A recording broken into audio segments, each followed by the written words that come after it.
Once again, Abigail Timanjen, ang Batang Grazie, Idol Abigail. 2013. By the way, the title of the song is Lipad na Pangarap. It is a tribute to OFWs. Yes. So, questa canzone è dedicata proprio ai lavoratori filippini che lavorano all'estero.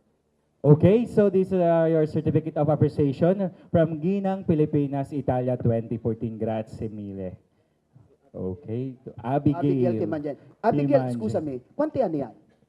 12. 12 anni, lei la vincitrice del Batang Idol dell'anno scorso, primo edition. Grazie Abigail, thank you very much. Grazie, Thank you very grazie. much.